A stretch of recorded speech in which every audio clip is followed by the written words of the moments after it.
Commander, are you coming to check up on me? You look much better. How are you feeling? Dr. Chakwas assures me I am going to be fine. I was impressed with her knowledge of Asari physiology. You're in good hands. Dr. Chakwas knows what she's doing. I never properly thanked you for saving me from the Geth, Commander. If you hadn't shown up, I'm just glad we got there in time. So am I. I know you took a chance bringing me aboard this ship. I have seen the way your crew looks at me. They do not trust me. But I am not like Benezia. I will do whatever I can to help you stop Saren. I promise. Don't worry, Liara. I trust you. I know you won't let me down. It means a lot to hear you say that, Commander. Thank you. Do you know why Benezia joined up with Saren? I don't understand it.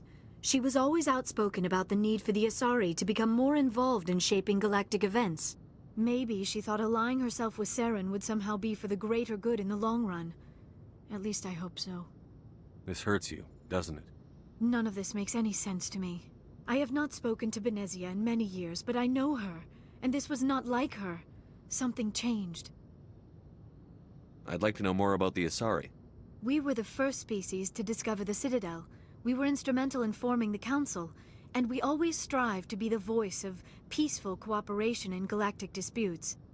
My people believe we are all part of a single galactic community. Each species contributes something to the greater whole. Although we seek to understand other species, it seems few of them seek to understand us. The galaxy is filled with rumors and misinformation about my people. Like what? Most of the inaccuracies are centered around our mating rituals. My species is monogendered. Male and female have no real meaning for us.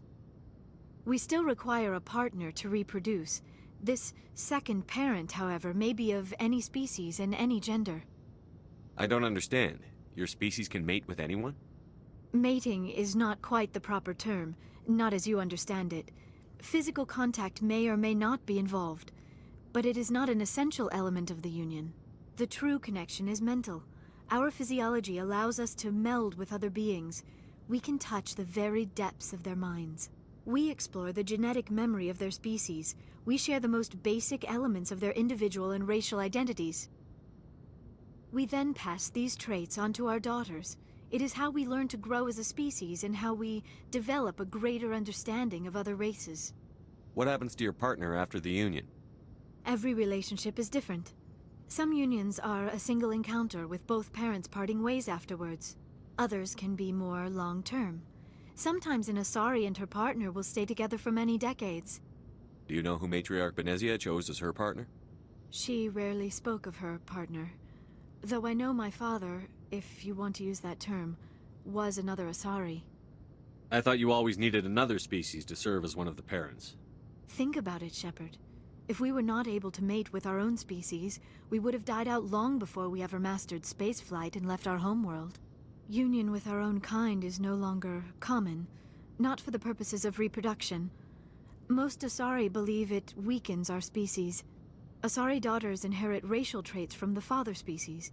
If both parents are Asari, then nothing has been gained, or so conventional wisdom would hold. I am what is sometimes called a pureblood. Though no Asari would ever be cruel enough to say the word to my face, it is a great insult among my people. It is possible Benezia's partner was embarrassed by their union. She may have been too ashamed to publicly acknowledge me as her offspring. Maybe she wanted to meet you but couldn't. Something could have happened to her. Maybe she passed away. You might be right. I hope you are. But I have no way to know for sure. Benezia never spoke of her partner. Whatever happened, it caused her too much pain to dwell on it. She raised me by herself, though that is not uncommon. Many Asari raise their children alone, particularly if the father species is short-lived. Often the partner will pass on long before the child reaches maturity. You Asari live for 1,000 years. What happens when your partner dies? Few sapient species live as long as my kind. We have learned to take a philosophical approach to our unions. We do not focus on the inevitable loss of our partners. Instead, we enjoy the time we spend with them. And even after they're gone, a part of them lives on in us. The union is a connection that transcends both time and space.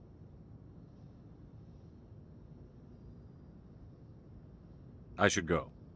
Goodbye, Commander.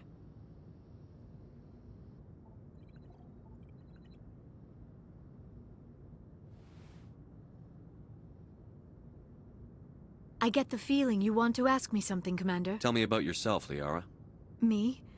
I am afraid I am not very interesting, Commander. I spend most of my time on remote digs, unearthing mundane items buried in long-forgotten Prothean ruins. Sounds dangerous. And lonely. Sometimes I would run afoul of indigenous life forms or stumble across a small band of mercenaries or privateers, but I was always careful. Until the Geth followed me to Artemis Tau, I never found myself in any situation my biotics could not handle.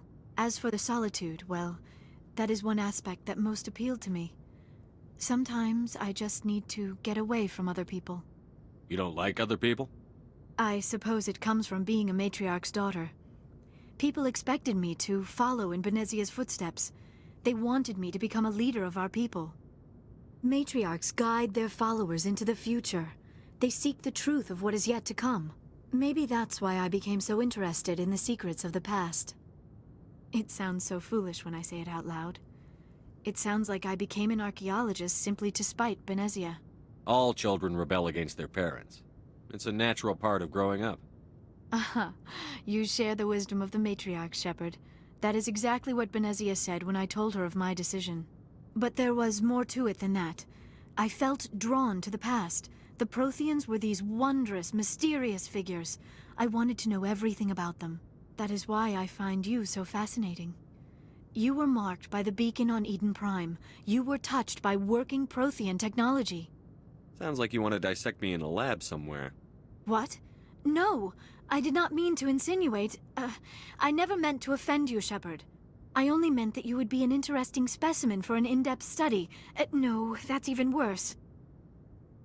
Calm down, Liara. I was only joking. Joking? Oh, by the goddess, how could I be so dense? You must think I am a complete and utter fool. Now you know why I prefer to spend my time in the field with data disks and computers. I always seem to say something embarrassing around other people. Please, just pretend this conversation never happened. I should go. Goodbye, Shepard.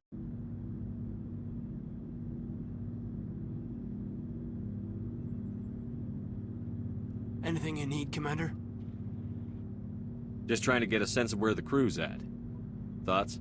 Is this an official evaluation, Commander? Or off the record? Alenko, when it's just you and me, you can consider it off the record. That's a generous attitude.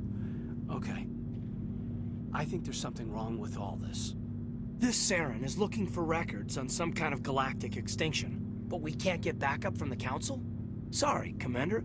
There's writing on the wall here, but someone isn't reading it. The Council doesn't want to believe anything's wrong. I'd call it human nature, but... I hear you. It just seems like a group that's been around as long as the Council should see this coming. Sorry if I got too informal. Protocol wasn't a big focus back in Bot. Tell me about it. Biotic acclimation and temperance didn't last past the airlock. To the kids they hauled in, it was brain camp.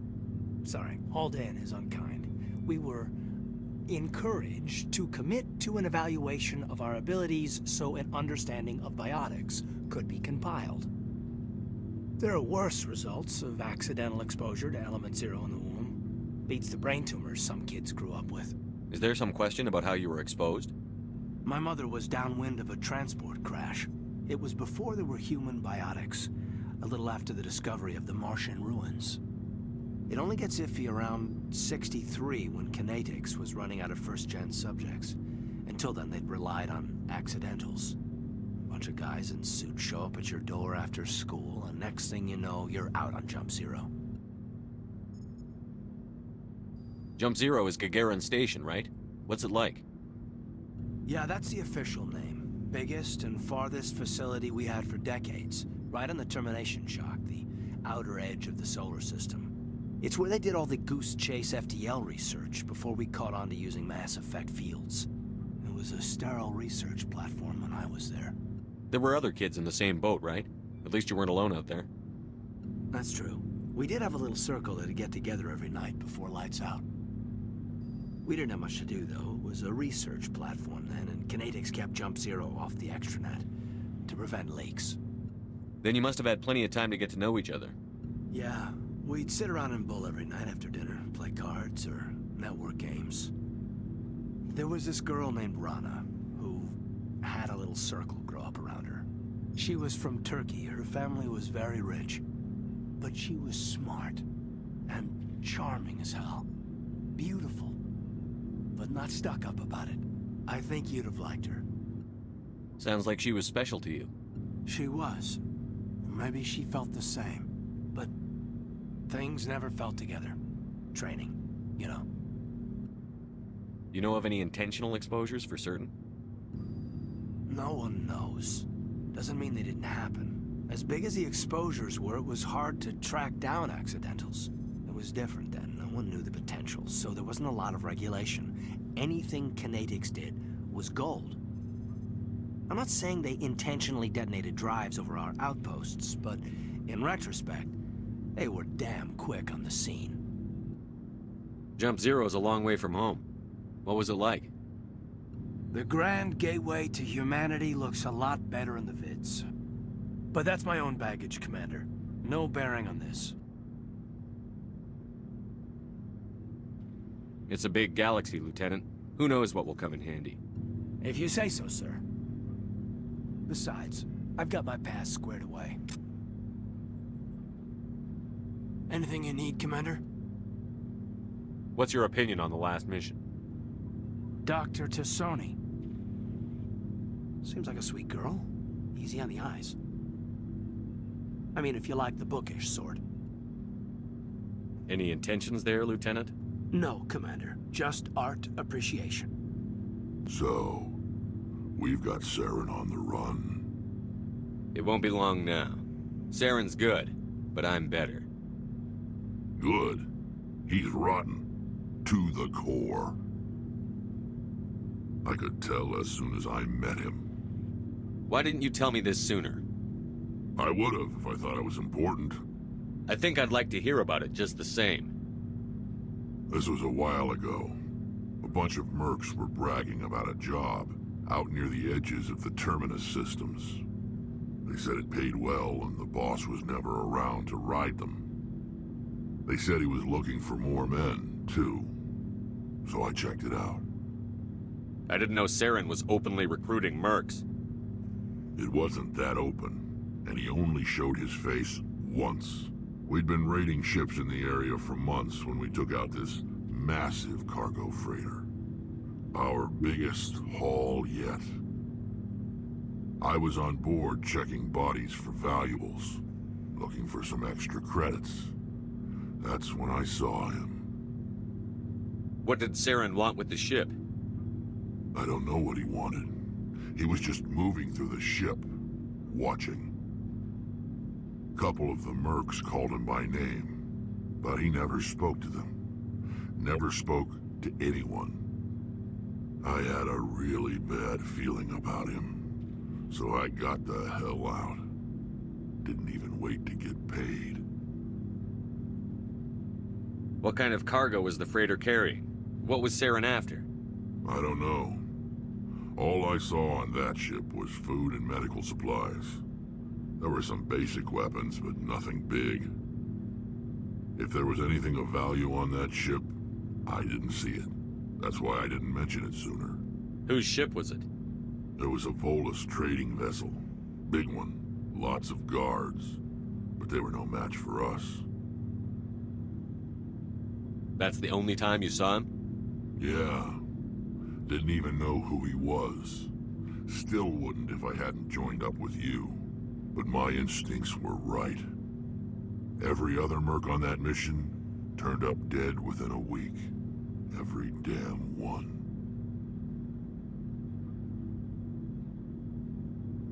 So long, Rex. Shepard. Commander, you have a minute to talk? I keep an open door policy. If you have any concerns, lay them on me. All right. I know things are different aboard the Normandie, but I'm concerned about the aliens, Vicarian and Rex. With all due respect, Commander, should they have full access to the ship? They may not serve the Alliance, Chief, but they're allies. At least as far as Saren goes. This is the most advanced ship in the Alliance Navy. I don't think we should give them free rein to poke around the vital systems. Engines, sensors, weapons. You don't trust the Alliance's allies? I'm not sure I'd call the Council races allies. We, humanity, have to learn to rely on ourselves. Standing up for ourselves doesn't mean standing alone. I don't think we should turn down allies. I just think we shouldn't bet everything on them staying allies. As noble as the Council members seem now, if their backs are against the wall, they'll abandon us. You've got a pessimistic view of the universe, Williams. A pessimist is what an optimist calls a realist. Look, if you're fighting a bear and the only way for you to survive is to sick your dog on it and run, you'll do it. As much as you love your dog, it isn't human. It's not racism, not really. Members of their species will always be more important to them than humans are. These seem like deeply held beliefs, Williams. What made you think this way? My family's defended the Alliance since it was founded. My father, grandfather, great-grandmother, they all picked up a rifle and swore the oath of service. I guess we just tend to think of Earth's interests as our own. It doesn't sound like you've worked with aliens before. No, sir. Mainly I've been groundside, part of the surface garrison forces. I did get a rotation on a space station for training. Every Marine a rifleman, every rifleman ZG certified. That's odd. Your record is spotless and your technical scores are exemplary. You should be serving with the fleet. Anyway, that's why I haven't served with many aliens, Commander. I never knew my family. Grew up an orphan on Earth. Anybody in your family I'd have heard of? Couldn't say, Commander. So why are you out here? Just trying to get away from Earth? No. The future of humanity is out here. There's so much we haven't seen yet. Yeah. I still remember my first field exercise on Titan. When we hit mud, the reality hit me. I'm the first person who ever stood here. Then my drill instructor kicked me in the ass. I went face first into the muck. He spent the next 5 minutes chewing me out for gold bricking. Don't tell me you had Gunny Ellison. He's the only one I know who uses that word to describe shirking duty. Oh, Lord. You went to the Makapog boot camp, too? Yeah. Gunny Ellison's still reaming out recruits down there. Kicking ass and using words like inveigle and pusillanimous. All right. I can see where your concerns are coming from, Williams. But this is a multilateral mission. You're going to have to work with aliens, like it or not. It won't be a problem, Commander. You say jump, I say how high. You tell me to kiss a Turian, I'll ask which cheek. Would you kiss anyone I ordered you to? That depends, sir. If you ordered me to kiss a superior officer, that would be a violation of the regs concerning fraternization. That would make it an illegal order. I'd be required to decline and relieve you of command. Sir. What's your opinion on the last mission? Not sure I buy Dr. Tassoni's story about her and her mom not talking. They're family, right? I think she's being straight with us. Or at least, I don't think she lies very often. Yeah, she's probably really bad at it. Hey, want me to ask her about her sex life? Might be illuminating. I don't think she's used to teasing. Good-natured or otherwise. No fun, Commander. Too bad those ruins got destroyed. I mean, they lasted thousands of years. That's impressive. We'll talk later, Williams. Looking... Commander, how are you? Why did you want to be a CSEC officer in the first place? That's a good question. There were several reasons, I guess. Like what? Probably the same as most officers. I wanted to fight injustice, wanted to help people. I guess my father had something to do with it too. He was CSEC, one of the best. I grew up hearing about his accomplishments or seeing his picture on the vids after a big arrest. He's taking my resignation pretty hard. That's tough, but you'd think he'd be impressed you're going after Saren. My father's a CSEC man to the bone. Do things right or don't do them at all, he says. He thinks I'm being too rash, too impatient. He's worried I'll become just like Saren. He actually talked me out of becoming a Spectre when I was younger, for the same reasons. You were asked to be a Spectre? Well, I was targeted as a possible Spectre candidate, me and about 1,000 other Turian military recruits. I could have received special training, but my father didn't like it. He despises the Spectres. He hates the idea of someone having unlimited power with no accountability. He wouldn't like you, Commander. No offense. I suppose I can understand his concern. You can. But Saren's not going to play by our rules, C-Sec's rules. If you want to nail Saren, you need to send someone who isn't restricted by policies and procedures. Just because you can break the rules doesn't mean you should. I don't need to stoop to Saren's level to stop him. And neither do you, Garrus. I see what you mean, but I'll think about it. Thanks, Commander. Shepard, I need to talk to you. It's important. Is something wrong? You know the data you took from those Geth control nodes? The information you uploaded to Alliance Control? I want a copy of it. You want to bring this data back to the migrant fleet? Those files have information that could be vital to our efforts to understand the Geth. It could be the key to helping us reclaim our homeworld. If I give you this data, your pilgrimage is over. You'll go back to your own people. Not right away. I'll stay with you as long as it takes to stop Saren. But my people need this. You think you can use this information to destroy your enemy? Not right away. We will need to study it. It could take years, but it will give us new insight into how the Geth have changed and evolved over the past Go ahead. Make a copy. My people, I owe you a great debt. One I can never repay. The only thing I can offer in return is what you already have. My solemn promise to stay with you until Saren and his Geth armies are defeated. I never wanted anything more. Thank you, Shepard. Oh, hello, Shepard. Are you okay? I don't know. Your ship is amazing, and your crew's been really great to me. Especially your chief engineer. But I just sort of feel out of place. The Normandie runs so smooth, it feels like we're not even moving. And the engines are so quiet. How do you sleep at night? The silence wakes you up?